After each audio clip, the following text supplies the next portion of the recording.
ఉపాధి హామీ కూలీలకు బిగ్ షాక్ ఇచ్చిన కేంద్రం, వారికి డబ్బులు బంద్. ఉపాధి హామీ పథకం పేరును మారుస్తూ కేంద్రం ప్రభుత్వం ఇటీవల నిర్ణయం తీసుకున్న విషయం తెలిసిందే. మహాత్మా గాంధీ ఉపాధి హామీ పథకం పేరును ఈబీజీ రామజీగా మార్పులు చేసింది. ఈ మేరకు పార్లమెంట్లో బిల్లుకు ఆమోదం లభించింది. ఈ క్రమంలో ఉపాధి హామీ వేతన చెల్లింపులో మార్పులు జరిగాయి.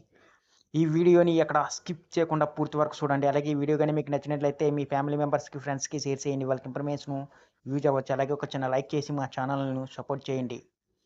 ఉపాధి హామీ కూలీలకు కేంద్రం ప్రభుత్వం బిగ్ షాక్ ఇచ్చింది. జీతం చెల్లింపులకు పై కీలక నిర్ణయం తీసుకుంది. కొంతమంది కూలీలకు ప్రైవేట్ బ్యాంకులు, గ్రామీణ బ్యాంకుల్లో ఇప్పటి వరకు వేతనం పడుతూ వస్తుంది.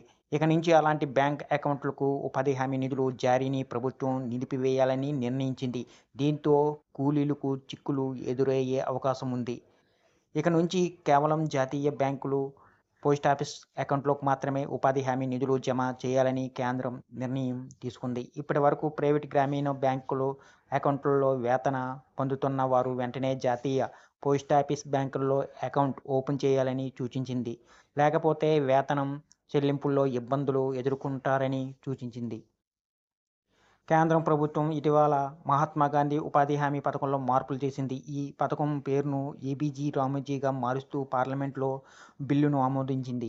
ఈ క్రమంలో వేతనం చెల్లింపు వ్యవస్థలో కూడా మార్పులు చేసింది. పారదర్శకత తీసుకొచ్చేందుకు ప్రైవేట్ బ్యాంక్ అకౌంట్లలోకి నిధులు జమ చేయకూడదని నిర్ణయించింది. అయితే ఈ నిర్ణయంపై ఉపాధి హామీ కూలీలు నిరసన వ్యక్తం చేస్తున్నారు. పాత విధానంగానే అమలు చేయాలని డిమాండ్ చేస్తున్నారు.